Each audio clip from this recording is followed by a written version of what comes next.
And starting the webinar, which is going to allow folks to filter in under the attendee status. I believe we've got 12 or 13, but all aboard, we're ready to roll. Well, welcome again to the public meeting of the Colorado State Board of Land Commissioners. We've already taken a roll call. We're here in full complement and ready to move into the agenda. The first item on the agenda is the public comment on non-agenda items. There were 2 comments submitted. My fellow commissioners, I believe you received those. I would like to note the comments from Annalise Steele from Natural Resource Advocates and Paul Sutton, professor at DU, on the matter of the bike park.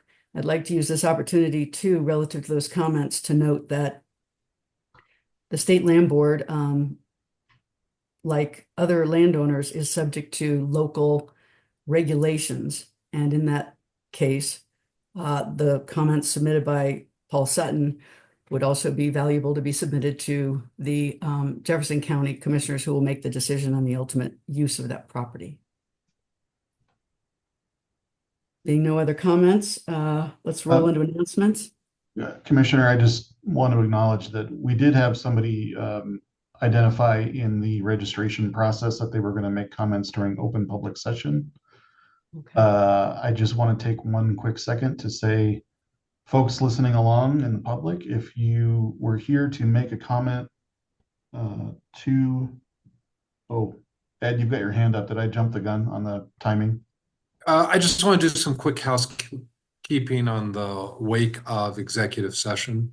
And then move on. First, I want to note that the board was in executive session earlier today or this morning to discuss the matter that was noticed for executive session, specifically the possible Dow Junction transaction. And that discussion was authorized for executive session as the possible purchase or sale of property at competitive bid, that the premature disclosure of information may give a competitive bargaining advantage to parties adverse to the trust interest. No decisions were made in that executive session, and that we're back on the record. And I also want to take a quick moment to advise the board that the briefing schedule for the Cagene appeal has been issued. The board's opening brief will be due October 17th. Ms. Cagene's response to that brief will be due November 21st. And the reply brief from the board will be due December 12th. Once all the briefing is completed, the court will at some point schedule oral argument, but there's no deadline for that. And then after oral argument, the court will release its decision. Again, there's no deadline for that. I also note that given the briefing schedule's proximity to significant holidays, there's some possibility there will be adjustments to the briefing schedule as well. And with that, I think the board is ready to proceed with its regular agenda. Thank you very much for your attention and your patience. Thank you, Ed. So Commissioner, I think pronounce. if Oh, you'll go allow ahead, me, just anybody listening along, if you were here to make a public comment on an item not on the agenda, now's that top opportunity. The one person we had sign up according to the registration report does not appear to be here. So I think we don't have any public comment. So as we launch into the rest of the meeting, I just want to note that today is the first official meeting with President Frobe holding the gavel. Welcome. Thank you. Use your power for good. Bang the gavel loudly. All those things. Your experience in finance, in real estate, in rangeland management, agriculture, tribal relations, you've really just got a perfect resume, and you're exceedingly well equipped to lead us. You've been an asset in the first year on the board, and I really welcome your continued leadership and stepped up involvement and collaboration. So thank you for accepting the nomination of your fellow commissioners when they made it. And then I also would be remiss if I didn't take a few minutes to thank Commissioner Scanlon. You're still obviously an active board member, and I look forward to your continued input. But I did want to take a moment here in front of the public and in front of the fellow commissioners to just thank you for your leadership in the last 3 years and hit a couple of highlights of things that we accomplished while you were leading us. And forgive me, at the end of your term, you may hear some of these again, but of course, while you were president, House Bill 1146 passed that created a working group to try and improve the permanent fund investment opportunities. You've been integral both from the land board perspective, but also as a permanent fund investment board member in advocating for better financial outcomes for us. You've handled all of the meetings through COVID. You were our board chair during COVID, and so had to learn to convert us from in-person and buses filled with coughing people to Zoom, and how to handle the public. And we appreciate your flexibility and willingness to learn alongside us as we all adapted to that. And of course, who can forget during COVID, Potato, the barking dog, when we had the the mines professor come on, and his dog Potato kept barking in the background, and you were unfrazzled by that. So, of course, we did our first Reppy deal out at the Bohart Ranch. You accepted our first giant check for ecosystem services lease management. You helped us navigate the complexities of a really challenging public process at Chico Basin Ranch, and did that beautifully and adeptly. You've helped welcome and orient 3 new board members. And perhaps most importantly, you were part of the first commissioner group that ever went ATV riding across our ranches. So a crowning achievement of your tenure, I'm sure. Some of you may not know the extra work that's involved as board chair in the form of meeting prep, administrative stuff, signing board orders. There's a lot of coordination that goes on behind the scenes between the meetings.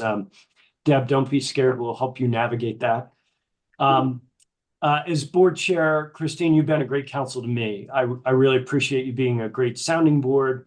All the extra time, the wisdom, the advice on all accounts, from particularly, wisdom in navigating Colorado's political landscape. You were an elected official yourself, and you were in the governor's office, and that sort of counsel has really been invaluable to me. So thank you.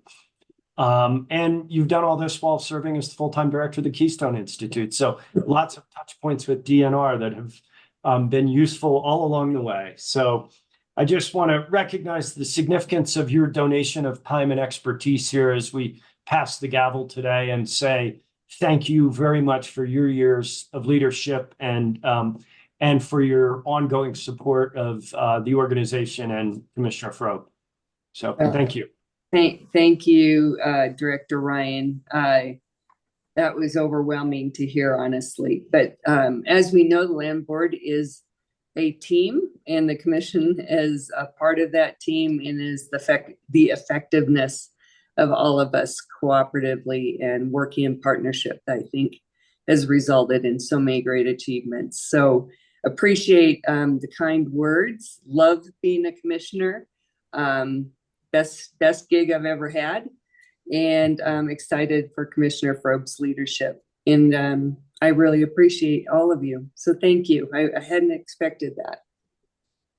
I only wish I had a breakfast burrito to share with you this morning. That would have been the right capstone for me. Wonderful.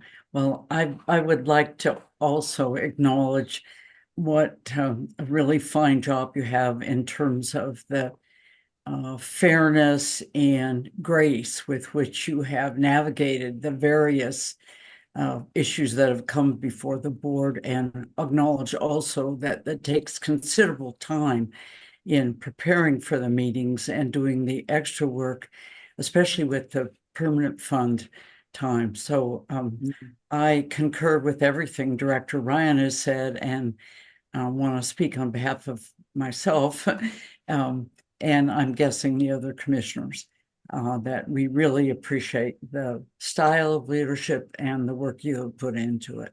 Thank you. Thank you again. Thanks so much, Josie. Okay. Bill, were there any other announcements or matters you wanted to address? Nope. Let's move on into Tim Mock's report from DNR. Great. Thank you, Madam Chair. Good morning, Commissioners, Director Ryan. For those that don't know me, it's been a moment since I've been before this board. Tim Mock, Deputy Director for the Department of Natural Resources. And on behalf of the department, we just want to also acknowledge Ms. Scanlon's leadership on this board and very much appreciate her time and talents that she's dedicated to the mission of the State Land Board, and look forward to working with you, Chair Frobe, as we move forward. Few updates here from Department of Natural Resources. Last week, our Executive Director's Office gathered in Steamboat for our second annual strategic planning retreat.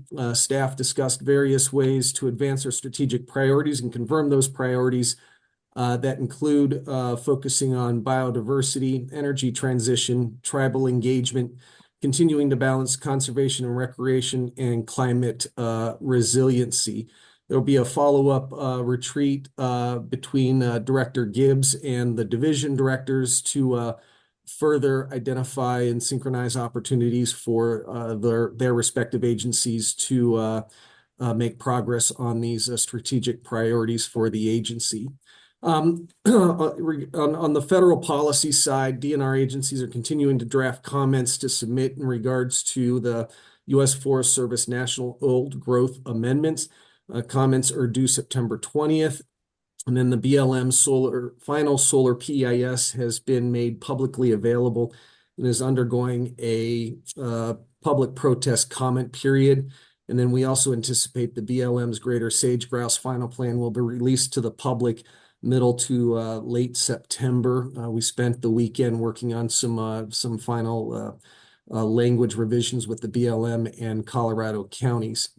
On the energy side, ECMC has kicked off the cumulative impacts rulemaking on September 3rd.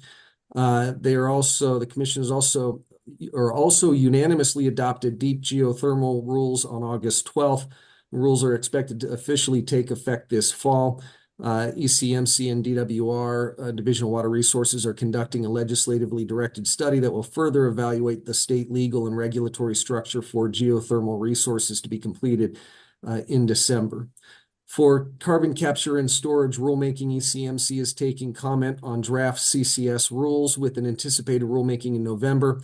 After the rules are adopted, ECMC will submit an application for primacy over Class 6 injection wells to the U.S. EPA, likely in early 2025. And then ECMC is taking comment on draft-produced water rules with an anticipated rulemaking in December. On the water side, the Interbasin Compact Commission is the IBCC, the 9 basin roundtables, and the CWCB board and other interested water stakeholders will meet October 1st through 2nd in Crested Butte for the Colorado 9 Basin Summit, also known as the C9 Summit. Day 1 will include pre-conference tours and an evening dinner reception, and day 2 will include full-day conference at the Crested Butte Center for the Arts from 8 to 5 p.m. Virtual attendance will also be allowed. It's a free event, but registration is required and space is limited. And then Colorado Green Magazine featured CWCB outdoor outdoor water conservation coordinator, Jenna Batson, in their summit edition of their publication. The story focused on the continued progress of the Colorado Water Plan, including initiatives to make water-wise transformative urban landscape a reality. On the forestry side, Colorado's Strategic Wildfire Action Program announced the third round of the Workforce Development Grant are now open for applications until November 1st, 2024. The grant provides crew time awards with Conservation Corps and the Department of Corrections, SWIFT crews, and include workforce training. Colorado Parks and Wildlife, you might have caught some of the news at the beginning of the week here. On Thursday, August 22nd, Parks and Wildlife began the operation to capture and relocate wolves from the depredating Copper Creek Wolf Pack with technical support from federal partners. On Monday of this week, CPW announced the conclusion of that operation. The Copper Creek Pack was formed when the male 2309-OR and the female 2312-OR bred and produced 4 pups. In this operation, all 6 animals were successfully trapped, evaluated, and moved to a facility for respite and continued monitoring and evaluation. The agency also provided an update that unfortunately the adult male wolf, 2309, who was captured, was found in poor condition with several injuries to his right hind leg unrelated to the capture. The wolf's body weight was nearly 30% lower than it was when it was released in December. CPW administered antibiotics in an effort to address infections from his injury. Unfortunately, 4 days after the transport, the wolf team biologist received a mortality signal, and the animal is confirmed to be deceased. Parks and Wildlife staff believes that it was unlikely the wolf would have survived for very long in the wild. A full necropsy will be conducted, and then the pups that were captured over the course of the 3 days were also slightly underweight, but otherwise healthy. CPW biologists were on site to assess the health of the animals and facilitate transportation to a large, secure enclosure with limited human interaction to balance the needs of the animals in Colorado's communities. The animals are still under the exclusive ownership, possession, and control of Colorado Parks and Wildlife and are being temporarily held. CPW will evaluate the progress of the female and the 4 pups over the coming week and ensure that all animals are in good condition. If it is determined that the pups can thrive, CPW plans to release them when they will be adult size and able to hunt on their own or together in a pack. And if CPW decides to re-release the adult female, she will be closely monitored. More details can be found on Colorado Parks and Wildlife's webpage. And then finally, CPW also recently announced that it surpassed its goal to generate Colorado Parks and Wildlife revenue to the tune of $36 million annually. Surpassed, the $36 million goal from the Keep Colorado Wild Pass sales by bringing in $39 million, actually almost $40 million by the end of the fiscal year that ended June 30th. We are very pleased with this program and the new Keep Colorado Wild Pass and its success. Just as a reminder, that first $32.5 million goes towards state park maintenance and development. That's almost $15 million more than Parks and Wildlife's former operating budget for parks. The next $2.5 million will go towards search and rescue teams, and so that will be new revenue. And then $1 million to the Colorado Avalanche Information Center. Any revenue beyond that will go to wildlife projects and outdoor educational programs. And with that, Madam Chair, concludes my report if there's any questions. Thank you. Thank you. Josie, Commissioner Heath? Yes. Thank you, Tim. Tim, as you worked on the strategic plan and the strategic priorities for the agency, where do you see the greatest overlap as you have a vision about where you all want to go in terms of working with the land board? Yeah, thank you, Commissioner Heath. That's an excellent question. As you heard our strategic priorities, there's a significant amount of overlap actually with the state land board and its mission. I know us and the Polis administration are very interested, especially in the ecosystem services business line that I think the State Land Board was successful in acquiring some additional full-time staff to implement over the course of I think it's actually those positions are being hired relatively soon here in really implementing biodiversity and conservation practices to help manage and conserve Colorado's land, habitat, and species. For instance, we're also, you might have remembered this last legislative session, Parks and Wildlife received authority to manage essentially invertebrates. And I think there's a real opportunity on the lands in terms of some of these conservation practices, land management practices that are very consistent with State Land Board practices in that ecosystem services. Obviously, energy transition's a big one. It looks like on your agenda, you've got an update on the greenhouse gas pollution reduction roadmap 2.0. I'm not sure if you all have been made aware, but the governor's office has been working on a wildly important goal this year that the State Land Board will participate in terms of generating additional energy from renewable energy projects, meeting the goals specified in that pollution reduction roadmap 2.0. Tribal engagement, obviously there's a significant amount and growing interactions and work going on with our tribes. We really think that this is especially important. We recently promoted our tribal liaison to now the Assistant Director for Tribal Affairs, Stacy Coleman.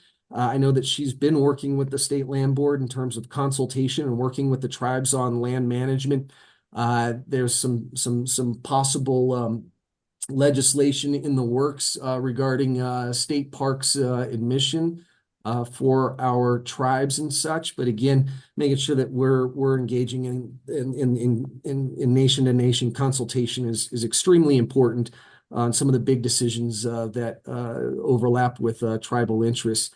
And then continuing to balance conservation and recreation. And Director Ryan, I don't know if we've had an opportunity or not to present to this board the Colorado's outdoor strategy. And this is working with our regional partnerships initiative to balance conservation and recreation.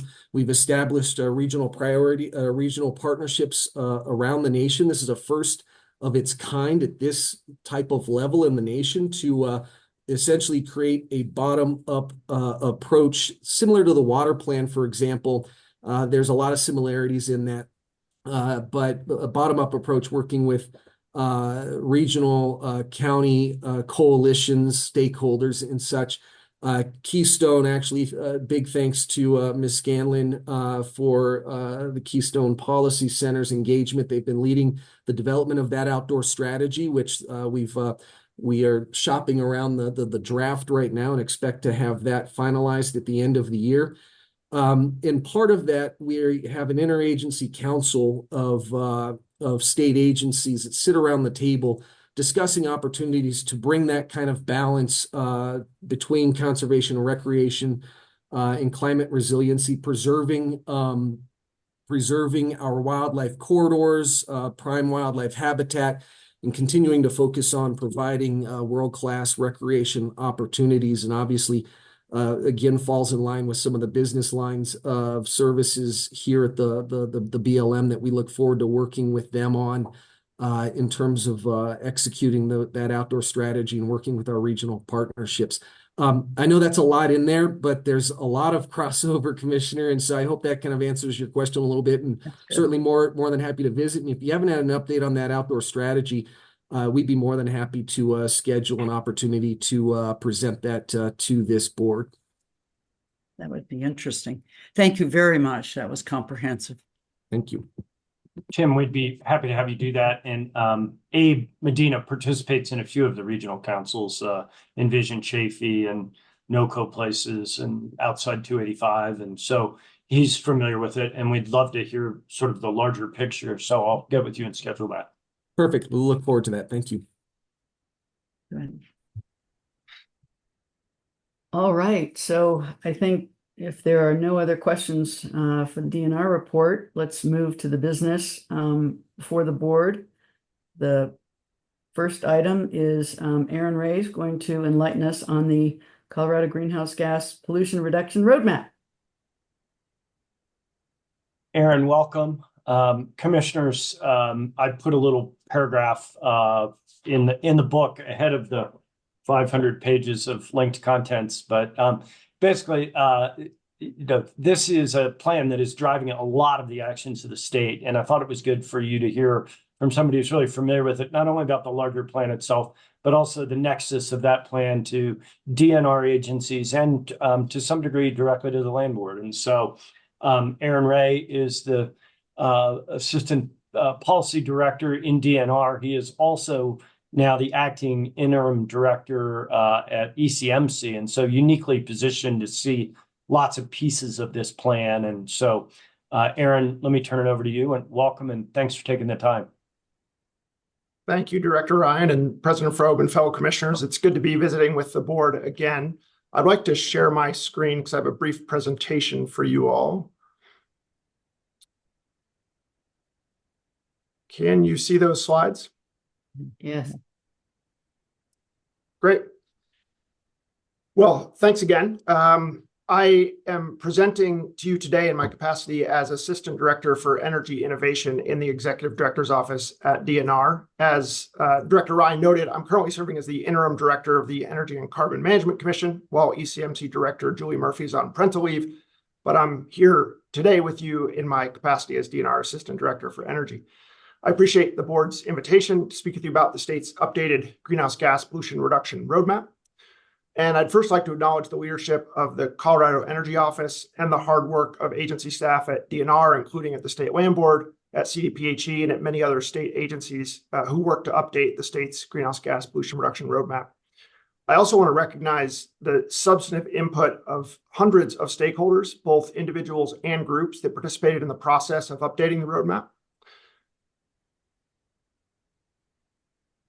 And so the impetus for the development of the state's greenhouse gas pollution reduction roadmap is our obligation to meet GHG reduction targets set by the state legislature. Those targets were first set in 2019 and updated in 2023. And under state law, the state is committed to reduce greenhouse gas emissions by 50% from 2005 levels by 2030 and 100% by 2050. And so in order to meet those targets, the state developed the first greenhouse gas pollution reduction roadmap in 2021. Since then, we have been implementing the near-term actions identified in that first roadmap. And as of this year, about 95% of the initial near-term actions identified in the first roadmap are either underway or completed. Given that we've implemented many of those actions from the first roadmap, and that the state legislature updated our greenhouse gas reduction targets, we began to develop an update to the roadmap in 2023. That work progressed over the course of 2023 with culmination of the release of the updated roadmap, Roadmap 2.0, in February of 2024. While we're talking about the first roadmap, I want to note that there were some major accomplishments achieved under the auspices of that first roadmap. Under that direction, the state created binding plans for utilities to reduce emissions from electricity generation. The state invested in the transition to electric vehicles and adopted rules to reduce emissions from oil and gas operations, among many other things. Just a few of those are highlighted here on this slide. The process for developing the updated roadmap included robust stakeholder engagement. We had a number of in-person meetings in every region of the state. We had numerous virtual meetings with stakeholder groups and the general public, and we received extensive written comments. As I mentioned, we released the updated roadmap earlier this year. A link to that updated roadmap is available in the board packet for this meeting. You can also find that document on the Energy Office's website. And so the updated roadmap reports on progress the state has achieved under the first roadmap.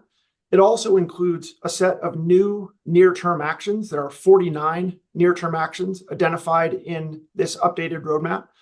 The intent of those near-term actions is to help the state meet our updated emissions reduction targets. And those near-term actions include emissions reductions in every sector, including utilities, transportation, buildings, oil and gas, industry, and agriculture. As part of updating the roadmap, the state contracted with RMI, formerly the Rocky Mountain Institute, to model the emissions reductions that we can expect. And so I want to take a moment to sort of talk you through what you're seeing here on this slide, because this really frames the purpose of the roadmap. So these are both historic emissions in the state and projections. So as you can see in this figure, we compare projected emissions reductions to a business as usual scenario, which reflects what would have happened if the state had not made major changes in policy and investment to reduce emissions since 2020. So the business as usual scenario is the light blue line here. You can see that the dotted bit from 2005 to 2020 are actual emissions. And you can see that they declined over that period. And then the light blue line is that business as usual scenario. So what we would expect if we took no additional action. And you can see that there are some modeled modest reductions and then essentially a flat emission scenario under the business as usual case going out into the future. We compared to that business as usual scenario a baseline trajectory, which is the yellow line in this figure. And that baseline accounts for the state's actions since the 2001 release of the original roadmap, as well as the impacts of recent federal legislation. So we looked at the baseline and we said, given the things that are already in way and federal actions, principally the Inflation Reduction Act and the Bipartisan Infrastructure Law, we can expect some continued emissions reductions through 2030, and then that trajectory flattens out beyond 2030. Without any new rules or laws beyond what was already underway as of fall 2023, so that yellow line you see, Colorado is projected to be more than 80% of the way to meeting our statutory goals of a 50% emissions reduction in 2030 from 2005 levels. And those statutory goals are the stars that you see on this figure. So the goal of this roadmap was to identify additional actions to help us meet those statutory targets. Because if you look at that yellow line, we're not getting to the mandated statutory targets.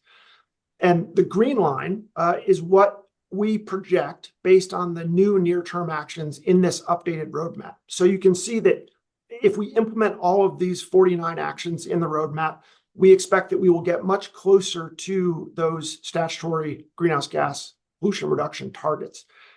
With the implementation of the new near-term actions, we estimate that we can meet that 50% reduction target by 2031 or 2032. That's late. We're supposed to get there by 2030, but we are much closer than we would be without the work anticipated in this roadmap. What I want to do now is turn from the big picture into some of those specific near-term actions and focus in particular on those that are likely to impact the State Land Board and your work. As I mentioned, there's a whole bunch of stuff in here. If you're interested in more detail about these near-term actions, I encourage you to have a look at the updated roadmap. Also happy to speak with this group in more detail if you have additional questions. I'll also note before I jump into the specifics that I really look forward to working with you and your staff to implement these actions over the coming years. So let me turn now to some of the specific direction in the roadmap, and I'll start with the one near-term action that is going to be led by the State Land Board. The State Land Board was directed in the roadmap to seek to increase clean energy generation from state lands to 750 megawatts by 2028. I know that State Land Board staff have been working hard to continue to identify appropriate opportunities to expand renewable generation on state lands, while also protecting other uses of those lands, including for agriculture, conservation, recreation, and others. And I'll note, as Tim Mock did just a moment ago, that in addition to this direction from the roadmap, the Department of Natural Resources' wildly important goals for this year include pursuing this same goal of generating 750 megawatts of clean energy from state lands. And I'll just note that as a department, we are appreciative of the leadership of the Land Board in supporting the state's renewable energy goals. As I move through these slides, I'll also note for you that you see on each of these slides, there's a time frame. That time frame is the time that the work is intended to begin, not the time that it's intended to be complete. So that's a thing that it can be confusing. So when you see that time frame, that's when we are trying to start the work, not necessarily when we will complete it. So related to the direction to the Land Board to increase renewable energy generation, there was another piece of direction in the roadmap focused on renewable energy development. And that was direction to the Colorado Energy Office to modernize clean energy permitting and siting. And this is important because as the land board, works with lessees to develop projects on state land, as you've heard many times, local governments have the authority to permit those projects. So in response to the direction from the roadmap, the Energy Office pursued and the General Assembly passed Senate Bill 24-212 last legislative session. And that legislation provided additional support to local governments in their review of renewable energy projects and the development of codes governing renewable energy development. And there was direction to DNR agencies in that bill. The bill directed ECMC to provide technical support to local and tribal governments on both the review of renewable projects and code development. The bill also directed the Colorado Parks and Wildlife to develop high priority habitat designations and best management practices for renewable energy projects. And finally, the bill directed the Energy Office to conduct a study of renewable energy siting and establish a repository of codes for local governments to reference. I'll also note that separately, the state just received a new federal grant from the U.S. Department of Energy of about $2 million to provide additional technical assistance to local governments on renewable siting. So the combination of Senate Bill 24-212 and this new federal grant, we're really trying to provide as many resources we can to local governments who have the authority to permit these projects. And so as the State Land Board partners with project developers, with lessees, with local governments on renewable projects, I wanted you to be aware of all these new resources that the state is developing to help support that work. Another action that has implications for the Land Board was direction to DNR to establish statewide carbon management regulations. ECMC is currently developing regulations for carbon dioxide injection wells to sequester carbon in geologic formations. We anticipate those rules to be adopted by the Commission in the coming months. And those rules will form the basis for the state's application to the US EPA for regulatory primacy over what are called Class 6 injection wells, or wells to inject carbon into geologic formations. That activity is currently regulated in Colorado by the US EPA. It will continue to be regulated by US EPA unless and until the state receives primacy, but we are in the process of putting that application together. I'll also note that, again, responsive to this direction from the roadmap, the General Assembly passed House Bill 24-1346 last session, and that legislation established pore space ownership under state law and adopted a process for combining pore space among multiple owners to facilitate large carbon injection projects. Finally, the Energy Office is completing a carbon management roadmap, which was directed in separate legislation, House Bill 23-1210. That roadmap will be released this fall, and we anticipate that it will have additional recommendations related to carbon management in the state. And I'll note that State Land Board staff have been really key partners in developing that carbon management roadmap, as well as consulting on ECMC's carbon sequestration rules. So we appreciate the State Land Board's work in that area. The roadmap also included direction to the department, DNR, and the Department of Agriculture in Colorado to implement the state's strategic plan for climate smart natural and working lands.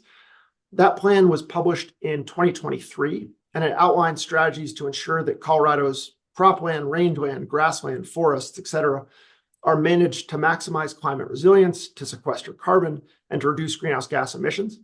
And so the direction in the greenhouse gas pollution reduction roadmap was to continue to implement that natural and working land strategic plan. And State Land Board staff have been key in developing and implementing that natural and working lands plan. For example, State Land Board is developing a voluntary grassland carbon program, as you know, available to State Land Board lessees. And given the importance of agricultural production from state lands, the continued engagement of State Land Board staff in implementing that natural and working lands plan is really key. And then the last item that I want to highlight for you, given the State Land Board's work developing oil and gas resources, is direction to ECMC and to CDPHE, the Department of Public Health and Environment, to develop a framework for oil and gas operators to achieve net GHG neutral oil and gas operations, with a goal for all new operations to be net GHG neutral by 2040. This would be a voluntary program, and ECMC is in the early stages of scoping this framework. And we look forward to collaborating with State Land Board staff to understand the opportunities and implications for oil and gas operations on state lands. I noted some of the other actions I've flagged for you are well underway at this point. This one is something that we're still going to be working on over the 2025 year. So with that, these are just a sample of the new actions identified in the roadmap. The department looks forward to working with you, your staff, interested stakeholders, our colleagues in other state agencies to implement these and other items from the roadmap. We'll also note that the roadmap provides high-level policy direction, but we're going to rely on the expertise of you and your staff to consider how to implement those actions that might impact the State Land Board or your partners. And we'll also note that we're going to rely on extensive engagement with stakeholders to inform the implementation of these actions. And with that, I'll thank you for your time and interest, and I'd be happy to answer any questions that you have. Thank you, Aaron. I see a question from Commissioner Chavez. Aaron, thank you. Great presentation. You mentioned baselines in that first graph. Is the data out there for in regard to, or I guess anything, but agriculture particularly, what animal agriculture is at a baseline for greenhouse gas emissions or production agriculture? Are there baselines for that? Yeah, thank you for the question, Commissioner. The figures that I showed to you are based on the state's greenhouse gas inventory. That inventory is developed and managed by the climate team at the Department of Public Health and Environment. And if you dig into those numbers, that inventory is broken down by sector, including agriculture. I don't have those in front of me, but I can certainly share that inventory with you. And there's lots more information about both historic and projected emissions from every sector, including agriculture. Yeah, and yeah, that's fantastic. And it gets frustrating sometimes. We talk about reductions, of course, that's important. But where do we start? What's that baseline, and then how do so we can at least see improvements? How with practices, best management practice, and so forth. That's helpful. On another note, Dr. Pritchett at CSU, he runs the committee for the EPA on animal agriculture, and he may be a good resource. He's fantastic and coordinating with the EPA on what they're doing. Yeah, thank you, Commissioner. I'll also note, if you think back to that figure that I displayed to you, in every one of the scenarios, beyond 2030, the pace of our projected emissions reductions flattens out. And so the intent is that we will need to, as a state, continue to revisit those targets and identify new actions to get us to those emissions reduction targets, right? The work under Roadmap 2.0 is going to get us closer to the 2030 goals, but we're going to have to then find new ways to reduce emissions, to get to those 2050 goals. And I'll note that, to your question, a lot of the near-term reductions have been driven by decarbonizing electricity generation in the state. There are some big challenges to decarbonizing transportation, home energy use, and certainly agriculture. And so there's going to need to be a lot of work together with state agencies, with stakeholders, with producers in the agricultural sector to figure out how we meet these goals. And that is important work that is to come. Yeah, great, thank you. Thank you, Aaron. I had a question maybe for you and also perhaps for Director Ryan on the strategic plan for the natural and working lands. Wondered sort of what are some of the high-level components or focus areas within that, and maybe our staff, if William's on or Director Ryan, can say which areas we're all focused on. Aaron, lead us I'm off. happy to. Sorry, go ahead, Director Ryan. Yeah, no, I was pointing to you to lead it, but I have my copy in front of me. Sure. So I'll cite a couple of things. That Natural Working Land Strategic Plan was developed in consultation with a number of state agencies, with a whole host of stakeholders. On the state agency side, we have representation from the State Land Board, from the State Forest Service, from the Department of Agriculture, from CPW, and many others. And it includes, you'll hear this term again, a number of near-term actions. So things that the state had committed to do. Those include a whole host of things. So trying to identify ways to reduce enteric emissions, to Commissioner Chavez's question, trying to identify ways to improve renewable generation, including through agrivoltaics, reducing emissions from carbon emissions from forests. So there's a whole suite of sort of forest management activities. There's a whole suite of activities related to implementing the Colorado Water Plan, because that also has implications for carbon emissions. So it's really comprehensive. The State Land Board has been really helpful in thinking about how we manage grasslands and other ecosystems for carbon sequestration. So we're happy to share more information about that. Also, Director Ryan, if you want to weigh in on other notes, it really is a pretty comprehensive approach. And the last thing I'll say is there's a team of state agency staff, including from the Land Board, that meet quarterly to review the implementation of those actions. Aaron, that was great. And I would add, it's some of the things that you've been hearing about us working on in terms of biological carbon capture. So through soil management practices, adaptive grazing management, our efforts to sort of push those practices out to our lessees and partners.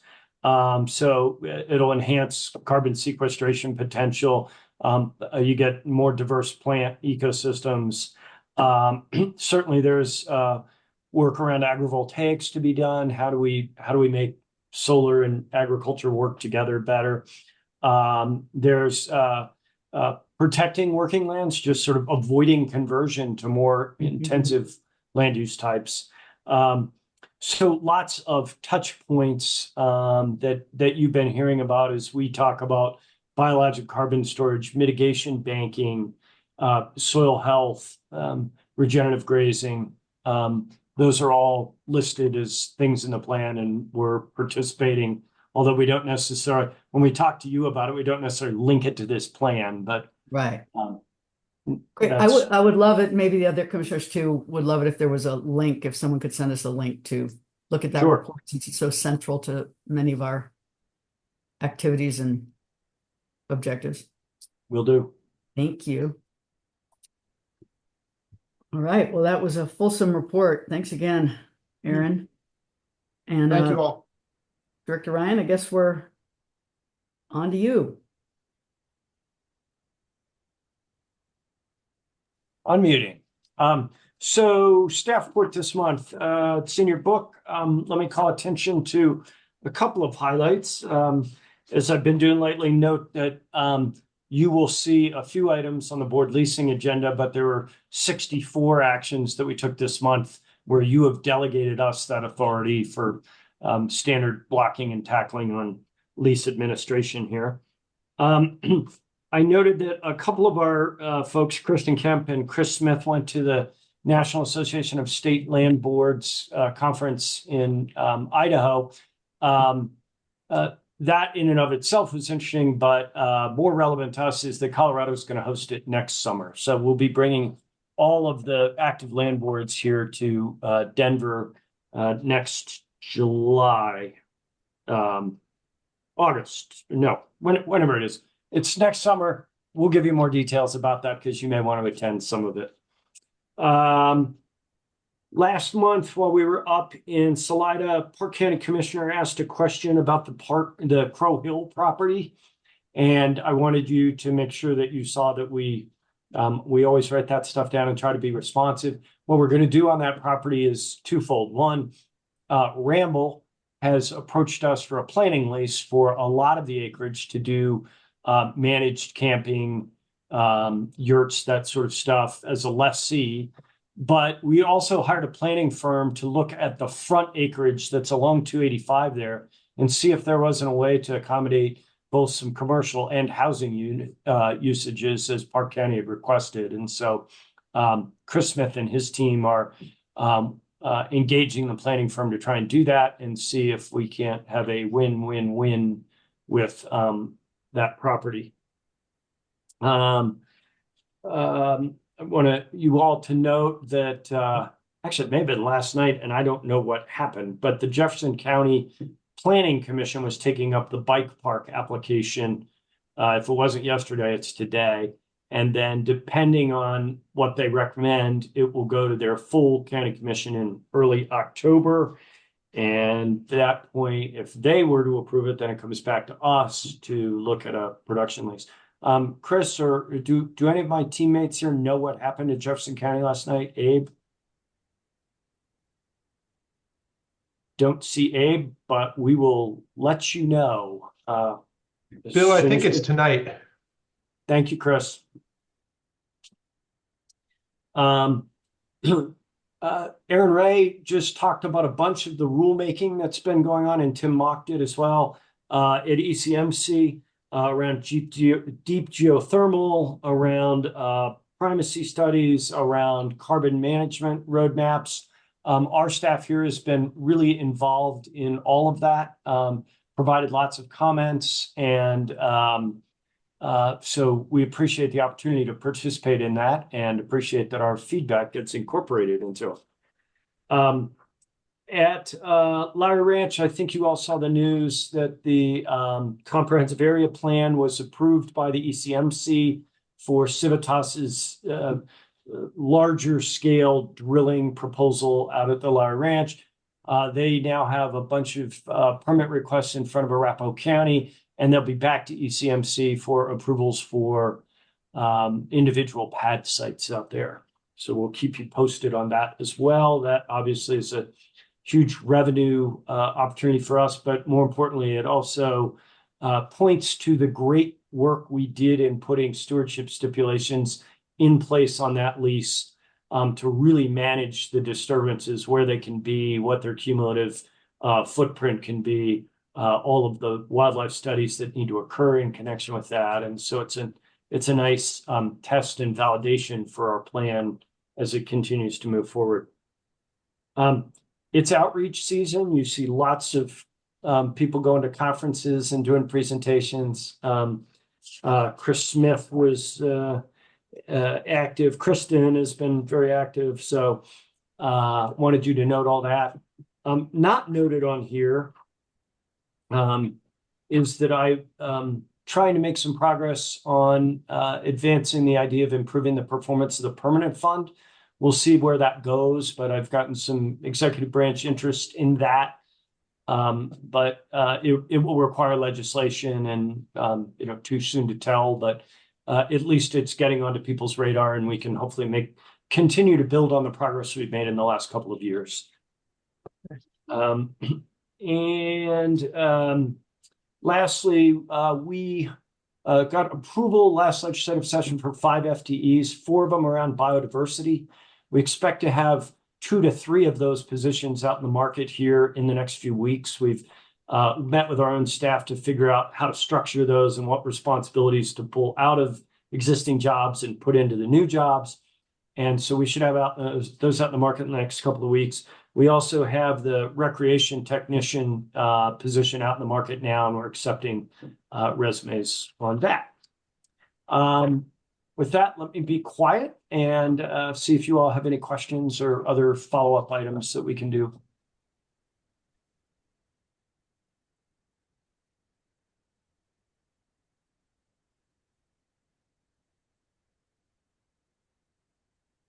You're on mute. Commissioner Frobe, if there aren't any questions, I think I've got the next item as well. Yep. We want to get into your calendars the 2025 board meeting dates. We're proposing to keep the cycle the same as we've had this past year, based on the sort of nodding heads when I threw out that idea last month. So that would have us blocking off the second Wednesday and Thursday of every month for board meetings. And then, as we always do, we'll collapse that schedule down as we determine whether or not we're taking a tour and how short the agenda is going to be.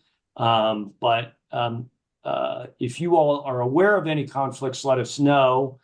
Otherwise, I will ask Rachel to send each of you invites so that you can accept them, and these will be blocked out in your calendars. Any questions or concerns on our 2025 dates? Awesome. Rachel, I know you're listening. If you'll send out calendar invites. Actually, Great. I don't know if it matters. I know that I will be gone. I'll be in Africa the October meeting next year. Okay. I'm reasonably sure I could be back by the following week. So you all Okay. could Thanks. decide on that. Maybe we could do a site visit over there and link in some sort of Grassland management, we could do that. Exactly. Biodiversity field trip. I tentatively, that's my board meeting week, the week after our meeting in DC.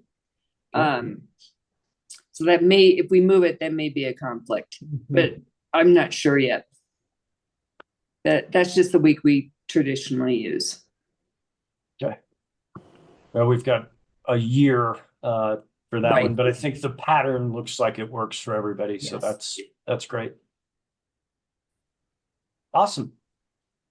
Great. All right. That's it for me. And we have on the agenda, there are no requests for review unless somebody has an update that isn't on the agenda I've got. And assuming not, we'll move to the final action items, starting with the Grassland CRP lease extension, which I understand. Commissioner Chavez put up a hand real quick. Oh, Oh, Yes. yeah, just quickly, I think, or Bill, you actually, Director Ryan, you mentioned talking about Commissioner Scanlon's record, but can we get an update on the REPI program and see how things are coming along at some informational? We'd be happy to. They are hard at work on that. Yeah. And they're That's trying such to scale it a little bit. You know, now that the first phase worked, they're taking it to scale. So we'll prepare that for you for next month. Would love it. Thank you.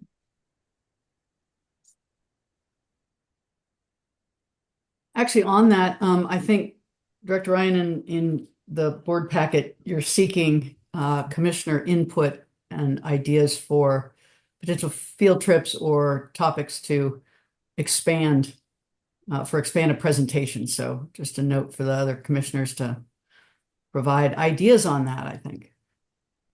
Please. Great. All right, so turning it over to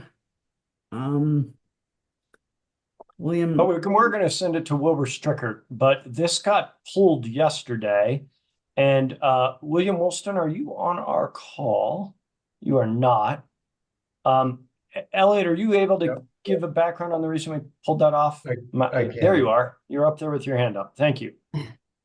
Yeah, Elliot Hoy, Assistant Director, Sustainability and Working Lands. Yes, we had to pull that at the last minute. Apologize for that.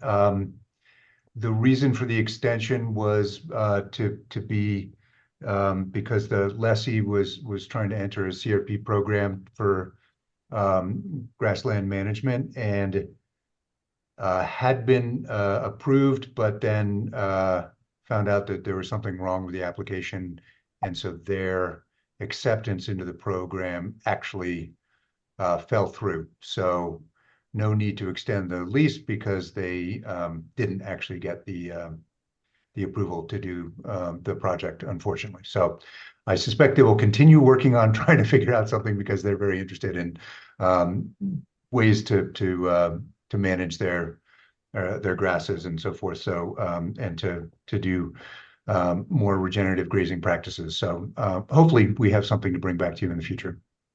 In my recollection, that's a strike two for Headquarters Ranch. Didn't they were working on something? They had the Agoro project that they were trying to do. Yes, I mean it's 2 items. Hopefully they're not strikes necessarily. Just as has been said before, we internally, staff-wise, is working very hard to find ways to provide options for lessees to engage in grassland carbon activities and various things. So we hope to find another way for them to participate, I would say. And I see that William has his hand up too. So with permission, would ask Commissioner Frobe, if could call on William to maybe fill in Yes, some. please. William. Thank you, Commissioners. William Woolston, Field Operations Team Leader. And Elliot, thanks. You covered that well. I'm sorry, I had to I wasn't in the right Zoom. I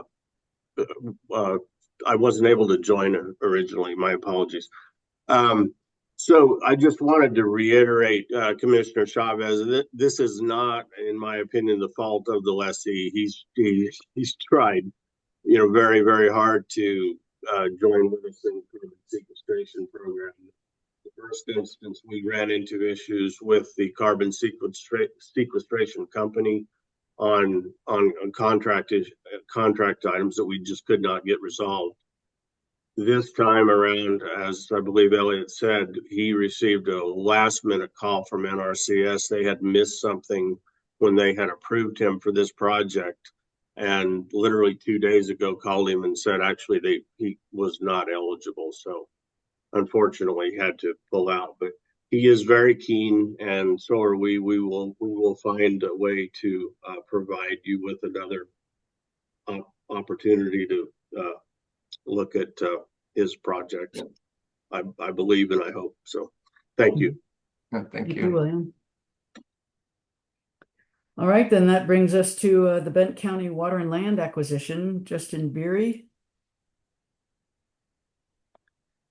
Good morning, everyone. Trying to get everything set up here. And Commissioner Frobe, congratulations on becoming the chair. Thank you. And just as everybody else said, thank you, Commissioner Scanlon, for all of your leadership. Try to get this shared here.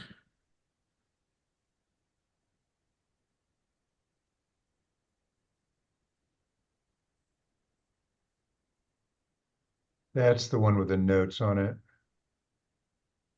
Oh, there you go. Perfect. Okay. Perfect. Seeing just slides, no notes now. Yeah. Great. Very good. Well, good morning again, commissioners. For the record, this is Justin Beery, the Water Program Manager. And is Eric on? Yes. Yes. Okay. Eric Van Dyke, Southeast District Manager, Lamar office. And this morning, we're here to present a water and land acquisition opportunity to you, which is a final action item. This acquisition includes 8.73 shares of the Los Animas Consolidated Canal Company.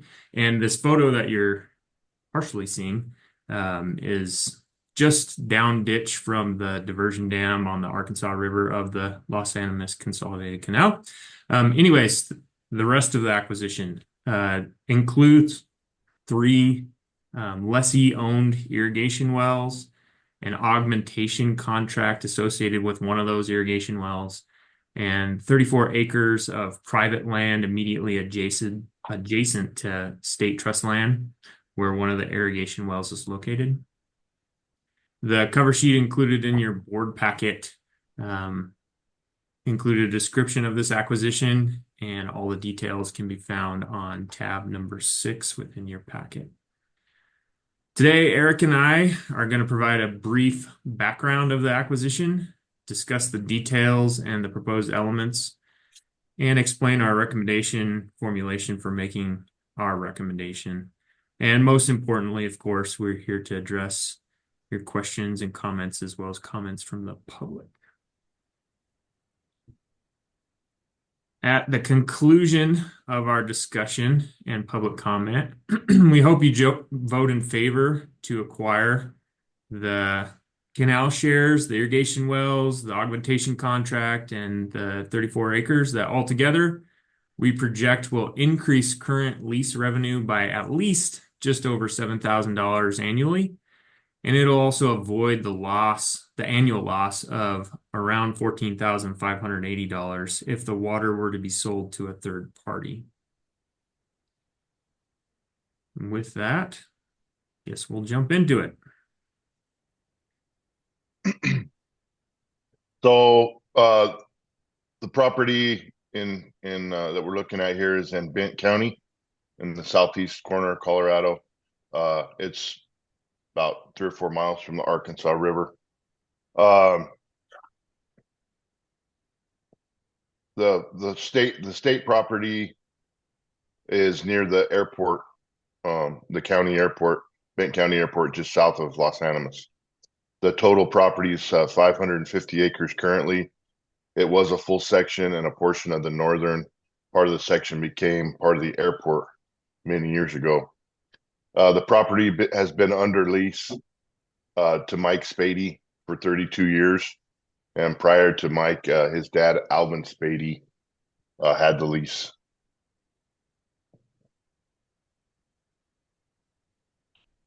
Zooming in here, just to be clear, the portion in red is already state owned.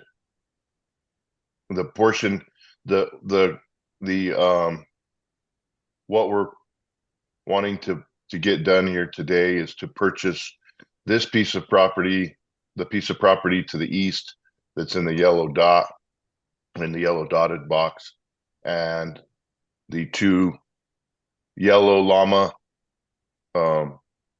wells, the green Agra well and the red inactive well, and 8.73 shares of Los Animas Consolidated Canal water, which is the blue canal is to the south of the current state section.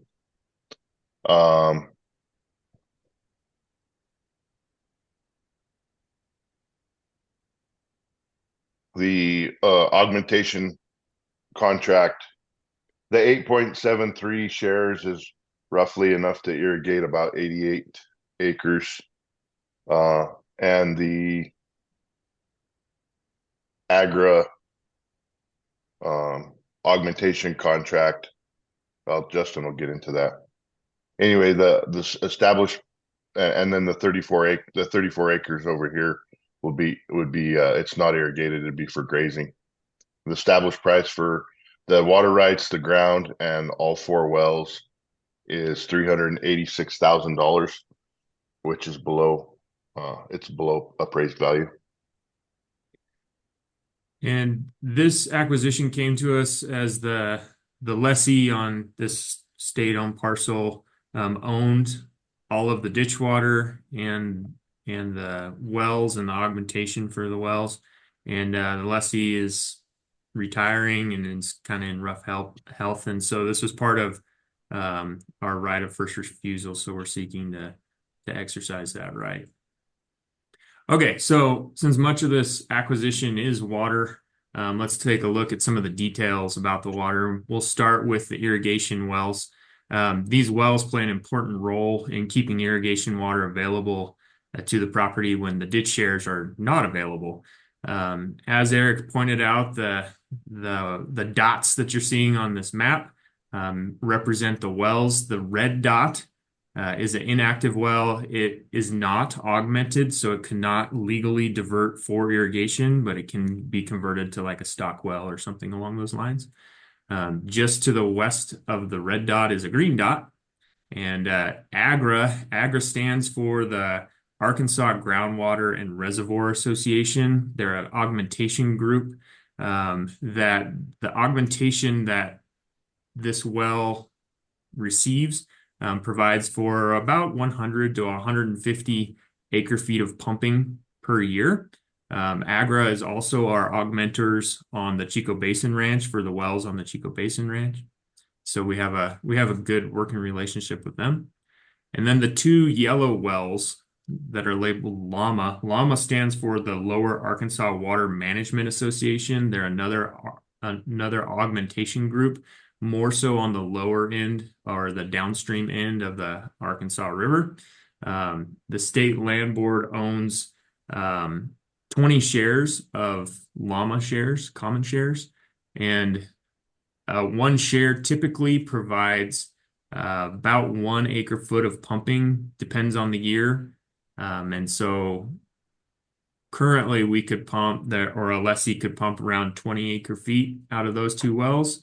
And I believe the previous lessee would lease other LAMA shares to be able to pump more. This photo that looking at here is the well that's located east and adjacent to State Trust Land property. This well is located on the private ground. That previous map, there was the yellow box or the orange box. This well is located within that box. And that's part of the reason why the lessee wanted to sell the 34 acres with this well, because access issues, and this well serves State Trust Land, and so it's kind of a package deal. Okay, so moving on from the wells to the ditch shares.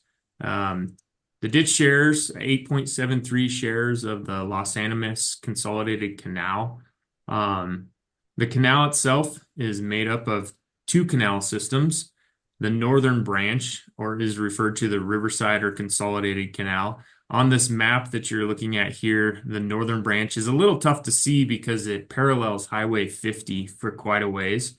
And then the southern branch is also referred to as the Jones Canal. The water that the land board parcel has been receiving for many years comes from the Jones branch. So to talk about the map just a little bit more, the big red box in the middle is the State Trust Land parcel. Just to the north, you'll see the town of Los Animas. On the far east side, you'll see John Martin Reservoir. And then looking at the canal system itself, you'll see a small yellow dot just to the southeast of the State Trust Land parcel. That dot represents where the Los Animas Consolidated Canal ends and the Extension Canal begins. They're different companies, different water rights. The Extension Company runs their water through Consolidated, but they are not Consolidated. They own some shares in Consolidated, but again, they're a totally different company. So we're not talking about the extension ditch. Don't want to get us too confused there. But it's just a note that a longer piece of the canal system is part of this overall canal system. The Consolidated Canal Company includes 3 water rights from the Arkansas River, 2 of which are considered senior water rights, and the 3rd right is considered more junior. The 2 senior rights make for a reliable water supply. Sorry, drew a blank there. and those senior rights, they stay in priority most of the year and whenever water is available. And they're diverting when juniors typically cannot be diverting. And reliability, so those senior water rights and their reliability is a primary factor for water right value. When all 3 of the Consolidated Canal Company rights are in priority, the company can divert just under 125 cubic feet per second, which is just over the flow rate we observed at the canal outside of Fort Morgan, if you recall, in May of 2023, when we went on our water tour in the summer of 2023. So if you recall that flow rate out of that canal, Consolidated would be slightly above that flow rate. 1 share of Consolidated can provide approximately 0.22 cubic feet per second of water. And so 8.73 shares can provide approximately 1.9 cubic feet per second, which translates to just under 4 acre feet per day.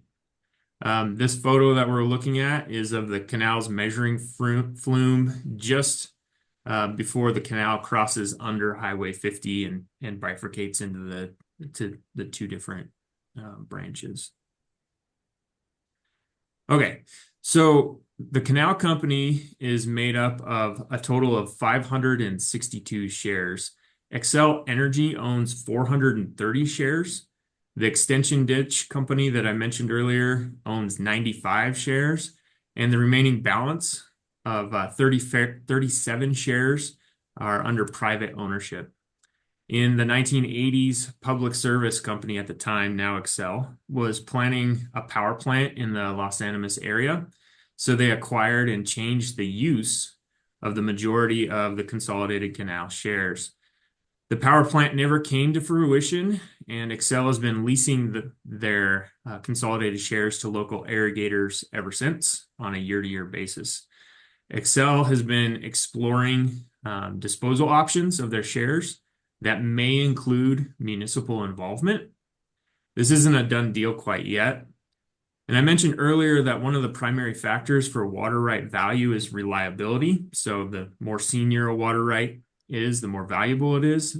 Another primary factor for water right value is the type of use for the water. When water is decreed or changed, their decree is changed to municipal industrial uses, they're often more financially valuable than an irrigation type of use. And I'll pause right there. I see a hand from Commissioner Chavez. Thank you, Justin. Specifically about the change of use, are these shares, have they been changed or just the Xcel shares? Just the Xcel shares have been changed. The shares that we bring to you today are still decreed and exclusively for irrigation. Correct. Okay, thank you. Yep. So I bring up municipalities and use type because when municipalities get involved in a ditch system, the value of the shares typically increase. In an extreme case, in the graph we're looking at this slide from a ditch company called Water Supply and Storage Company located in northern Colorado, the price of a share increased from $400,000 per share to over $4 million per share in a period of about 10 years, when several different municipalities in northern Colorado really started getting involved with the ditch company and buying up some of those shares. So again, just a point of, it's not a guarantee that that will happen with Consolidated. It's just an example. So this acquisition, this bundle of items, I suppose, is important to this particular trust land property because this water, the ditch shares and the wells, historically have been used on the property for.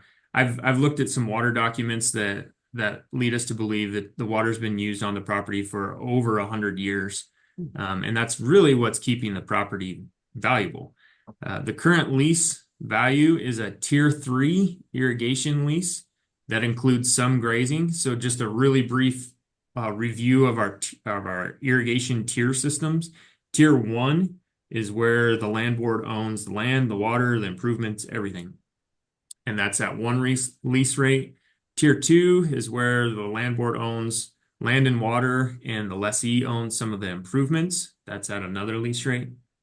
And Tier 3 is where the land board owns just the land, and the lessee brings the water and also owns the improvements. So currently, because the land board owns just the land in this instance, and the lessee owns the water and the improvements, the property is leased at a Tier 3 rate. If the land board were to acquire the water and the adjacent 34 acres, the lease value would change to a Tier 2 irrigation lease, as the lessee would continue to own some of the improvements, but we would then own the land and the water. And changing it to a Tier 2 and adding the 34 adjacent acres, the lease projected price is approximately $25,787, which is an overall increase of around just over $7,000 a year, or a 38% increase. The lease rate, and Eric might talk about this a little bit too, the lease rate we think might be higher at a competitive bid if we are able to bundle the land and the water together and put it out for competitive bid, that we think it might go higher. It also may create an opportunity for a young irrigator to gain some leased irrigated ground that they normally couldn't afford to purchase and irrigate. And while $7,000 increase annually doesn't seem like a huge increase for lease revenue, the alternative would be the water could be sold, and really was starting down that path to be sold to a third party, and would be taken off of the property, which would decrease the annual revenue by over $14,500 or a 40% decrease from the current lease rate. Deb, you want to ask your question? Yes, maybe. I wondered, given, actually, I'm confusing my tiers again, but would there be, did you all look at any financial advantage of if the State Land Board actually bought the remaining water delivery improvements from the rancher to convert to an even higher rate when this likely goes to market if he's retiring? So the other improvements would include basically some gated pipe, basically conveyance infrastructure. And Eric, you have to correct me if I'm wrong. We don't often like to buy those things. They have a fairly short shelf life. Correct. Yeah. That there's a lot of gated pipe that has already been, that Mike has got rid of. And then part of the farm is farmed by, or the water's delivered by just a dirt ditch and siphon tubes. So there's really not a whole lot of extra infrastructure for the water delivery system to get it to a tier 1. Okay. When we talk about tier 1s, mostly we're talking about like lift pumps and sprinklers and things like that the state would buy. If this property had a sprinkler on it and we were to purchase the sprinkler, it would become a tier 1. That's what I was thinking about, was the sprinkler in the tier 1. Okay, thank you. Yep. I was gonna add in there, about the competitive bid also, because this is really significant opportunity, because there's only 37 shares of water that are privately held, and there won't, if we pass on this, the 8.73 shares, if they're purchased by someone else, I have a feeling they're gonna take those 8.73 shares and put them on a different piece of property that they own. They're not tied to the state property by any means. So finding someone, if we pass on these shares, finding another 8 or 9 shares to put on the state property is not very likely at all. It's I would say that would probably never happen, that someone would dry up a different piece of ground to put their shares on the state ground. And that's why in years prior, it hasn't really, it's been open for competitive bid, but there's never been a challenge on Mike Spady for a competitive bid, because no one else has the water rights and the shares to put on that property to make it a valuable piece of ground where they could make produce a crop. So bundling it all together, I could see where the water's there, the ground's there. There's going to be a lot more interest in it and a lot more competition on this bid than just, and the numbers that Justin and I have in this table are basically the minimums. Yeah, they're really conservative, and as Eric's saying, these consolidated canal shares simply don't transact. In talking to different appraisers and different water managers in the lower Arkansas River, they rarely see a sale of consolidated. They'll see sales of the extension canal, but not of consolidated, because in large part the majority of the company is held by Excel and the extension, and Eric, as Eric mentioned, 37 shares are it. That's it privately, that's available to transact.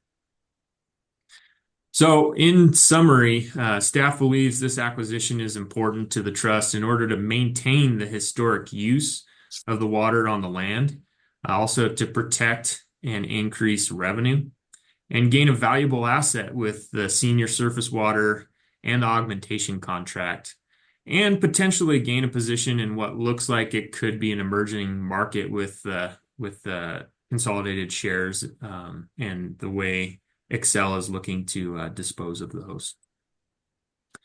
So all that to say, staff is recommending that you vote in favor of this acquisition of 8.7 3 Los Animas Consolidated Canal shares, 3 irrigation wells, the augmentation contract associated with one of those irrigation wells, and the 34 adjacent deeded acres. Your board order reflects what you see on the screen, and I'll put it up on the screen in just a second. And it looks like we have from the chair a question. Yes, one question procedurally. We have a right of first refusal, which you all indicate there has been a bona fide third-party offer for these assets. My question to you is, in exercising that, do we still have an appraisal requirement? And if so, is that have you conducted that appraisal and that's what you were referring to earlier? That's correct. Yeah, we are exercising our first right of refusal. We did do an appraisal, and this purchase price came in under the appraised value. So, yep. Great, thank you. You bet. And this, just quick note, the photo that you're seeing on the screen comes from the Bent County Courthouse, which is just to the northeast of State Trust land. It's a beautiful historic building, but this photo is showing historic downtown Los Animas. So, Commissioner Chavez. Yeah, Justin, Eric, thank you. In regard to the Llama wells, since we already, and reading, we already own the Llama shares, so we're just buying the motor and the infrastructure in essence of the well. That's correct. How long has the board owned the Llama shares? Or do you know? Boy, I don't know. I know that Mike Spady's only had them for a couple of years.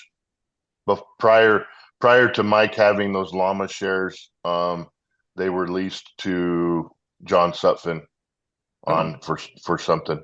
So the board leased to Sutphin.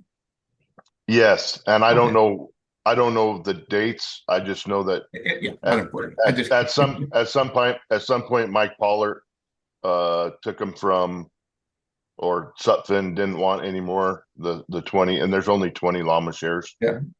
And he transferred them to Mike Spady. Oh, perfect. Yeah. It might work out pretty well then. Bring it all together. Yeah, that makes sense. No, in regard to the Agra augmentation, that's the historical, the 20-year use is that 136, so that's good forever. Is that correct? Correct. Yeah. So in talking with Agra, as you may know, they're a not a conglomeration, a consolidation of 2 different groups, and they're still kind of early in figuring out how they're administrating things. I've been pushing them and asking them to basically open a market of being able to buy and sell or lease out their different augmentation credits, so to speak. And they've indicated that the base value is attached to an actual well, and anything that's above that base value you can trade on an open market. So their base value, that base value is forever attached to that well. The 136 acre feet a year. Yeah, I think their base value is like 87 acre feet per year, and then they have a depletion factor that increases the pumping to what was now 136 acre feet.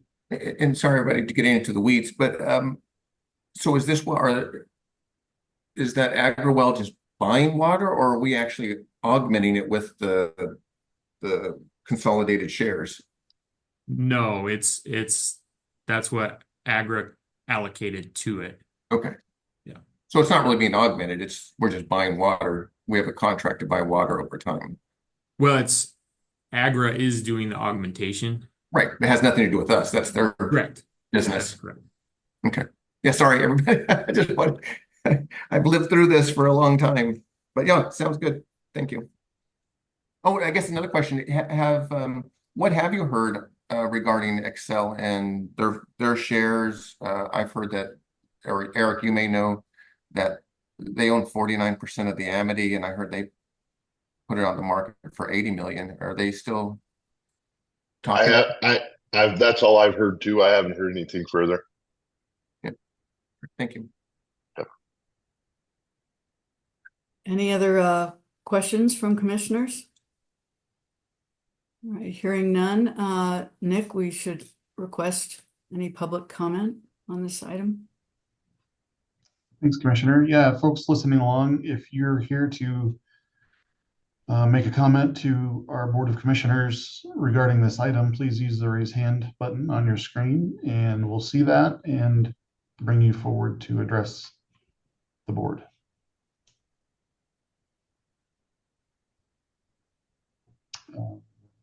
I'm not seeing any hands raised, Commissioner.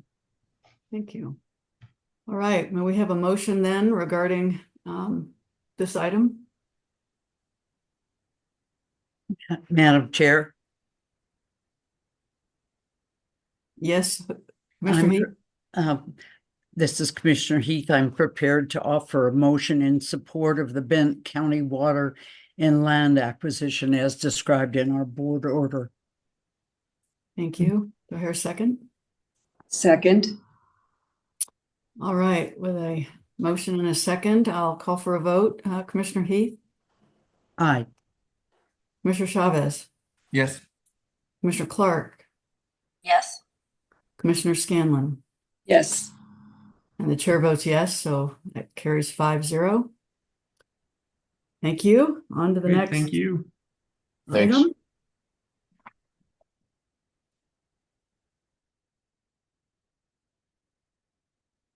Or substation station ground lease, Julie Majors.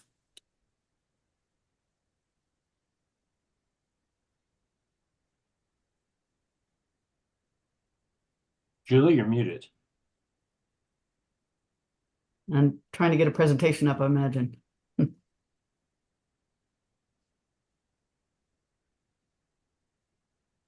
Let's unmute first. And now we will share the screen. There we go.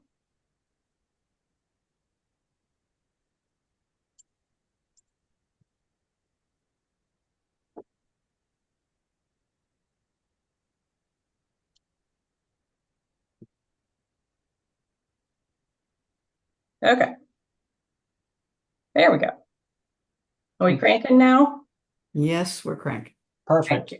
Okay. Good morning, commissioners. I'm Julie Majors with the real estate section, and I am here to present the Core Ground Lease Substation Initiative for final action this morning. Before I go any further, I need to let the board know that I am not an electrical substation expert. But I do have engineers and representatives from the core organization if you have tech questions as we go through this presentation. So hopefully they've joined in and are ready to answer any questions. So by changing the structure of our contract agreement with CORE from a right-of-way to a ground lease, we believe that the board has the opportunity to achieve one of its missions of reasonable and consistent income over time from these lease payments. So the existing core station is in Park County. It's right off of Highway 285 in between Bailey and Shawnee. It's tucked inside or off of County Road 65, just in the corner. If you can see my pointer, I'm not sure, just in the corner, you can see a light shade. That is where the substation is. It's actually just west of the boards in sections 27, 26. The board's property known as MacArthur Gulch, which is also in the CPW public access program for hunting. There is an archery program that's located just to the south of the substation. So this was issued in 1980 as an original right-of-way perpetual on 1.79 acres, and you can see the gray outline. There are still right-of-way lines that come off of the substation that will remain a right-of-way. The core cooperative is expanding and upgrading the substation for a huge project that they have in the entire area. So they are looking to more than double the acreage of the use.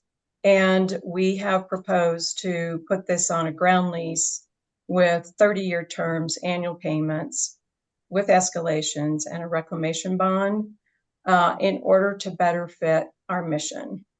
So this picture, I know there's a lot of stuff going on here, but this is a diagram of their proposed expansion. The red outline, dotted outline, is the expansion area. And just a couple of things that I can point out: retaining walls, culverts, drainage systems, and then, of course, the large substation here.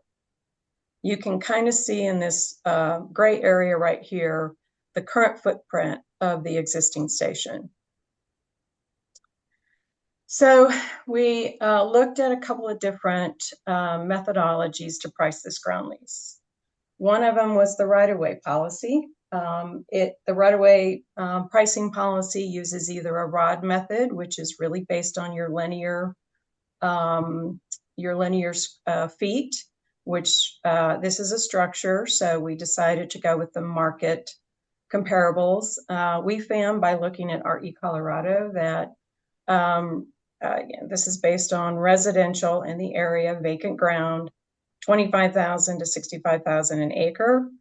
With $23.81 an acre or $10,000 a year, we believe that our annual return on the low end could be 3.5, or on the high end could be 9%.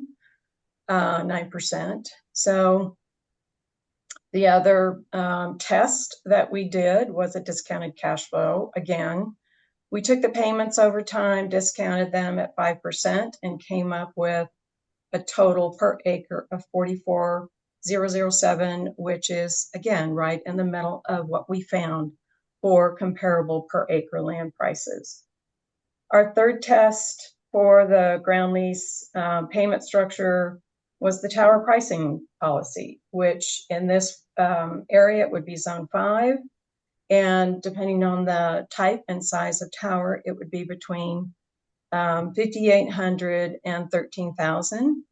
So our proposal to CORE, which they accepted, was a $10,000 initial annual payment with 2% escalations each year on a 30-year term with, of course, a $50,000 performance bond.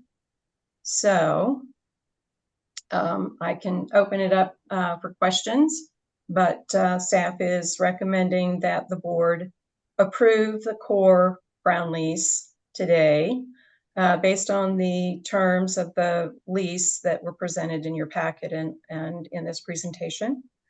We also made a note in your packet that because this is a ground lease and it's changing the structure to a ground lease, we needed to address the fiscal impact. But because it's not changing the use, and because we're now getting annual lease payments, we believe that it's a positive impact to the state funding for education. So with that, we'll open it up for questions. Thank you, Julie. Any questions? This is Commissioner Chavez. Just when would they start construction, if you know, or the lease start? I can, if the CORE representatives are available, that would be great. But my understanding is next year, 2025. Thank you.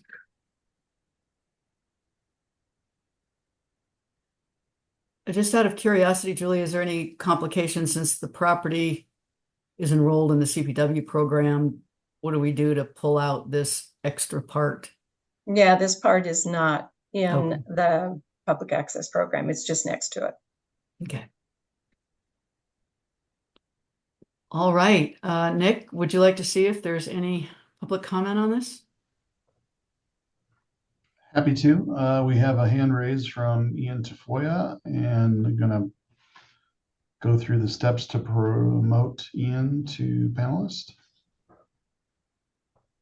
Ian, when you're reconnected, you have control of your mic and camera. Hi, can you hear me? Yes. Hello. Hi, my name is Ian Thomas Safoya. I'm the state director for Green Latinos Colorado, and also as the chair of the Colorado Environmental Justice Task Force.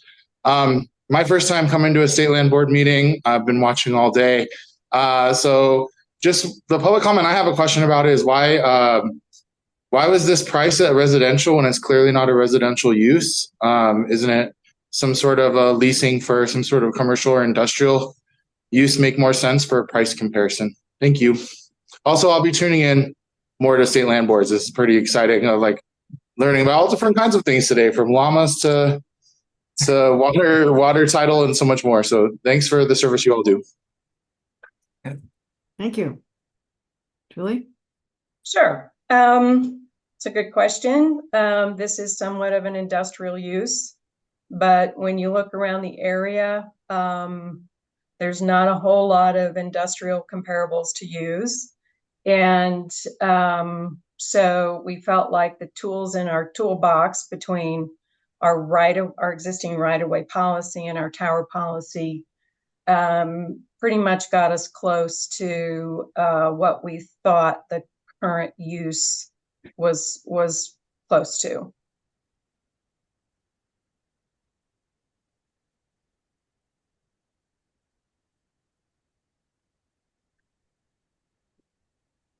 Any further questions, Ian? Thanks for joining us. No, I don't have any other questions. Thank you. And one more Righty. comment to the public. If you had a comment on this item, you're welcome to raise your hand. And 3, 2, 1. Commissioner, no other hands. Okay, great. All right, then. May we have a motion regarding this item? Commissioner Chavez, I move we approve the core substation ground lease as described in the board package. Thank you. Second. Thank you, Commissioner Clark. With a motion and a second, we'll put it to a vote. Commissioner Clark? Aye. Commissioner Heath? Aye. Commissioner Chavez? Yes. Commissioner Scanlon? Yes. Chair votes yes. Motion carries 5-0.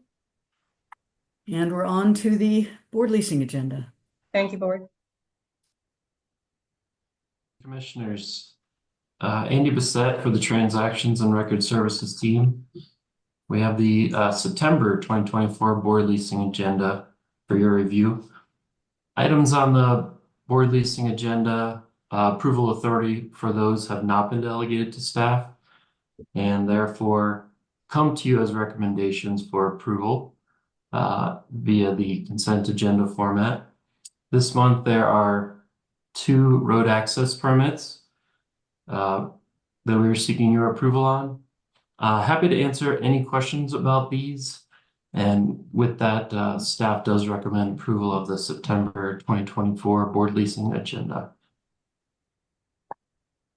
Andy, I can't help myself.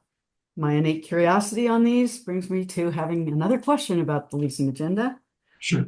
On these 2 items, 2 questions. One is, I was struck by the fact that they were new road access when I'm guessing the access issue has existed for a long time. And the follow-up question 2 is in the price, the pricing for it. The answer to your first question is on both our staff leasing report, which was part of the information item, staff report, and the board leasing agenda, which we're talking about now. We report out all items as new leases with the exception of agriculture renewals, which have 118 rights. So in effect, both of these items are in effect renewals. The board had previously approved 10-year terms for both of these lessees. And so essentially they're just coming up for expiration, looking for another 10-year term. Yeah. I don't know specifics as to the pricing, but I would imagine that they are consistent with their existing terms. Okay, thank you for clarifying that. Any other questions? All righty, may I have a motion to approve the board leasing agenda? Commissioner Frobe, we still need to prompt Oh, for public. public comment. Yeah. So folks in the public, if you'd like to comment on this item, please use the raise hand feature and we'll be glad to hear you. And giving it 5, 4, 3, 2, 1. No raised hands. All right then, commissioners, how about a motion? I move that the board approve the September board leasing agenda as presented to us and in our packet. I'll Thank second. you. Thank you, Commissioner Chavez, for the motion and a second. Call for a vote. Commissioner Scanlon, Yes. Commissioner Heath, Yes. Commissioner Chavez, Yes. Commissioner Clark. Yes. Chair votes yes. Motion passes 5-0. All righty. Good work, everybody. And with the minutes, does anybody have any modifications or comments about the minutes from the prior board meeting in August that were contained in your packet? Hearing none, the minutes will be approved and passed by acclamation. And unless there's anything else anyone wants to bring forward, I think this concludes our meeting.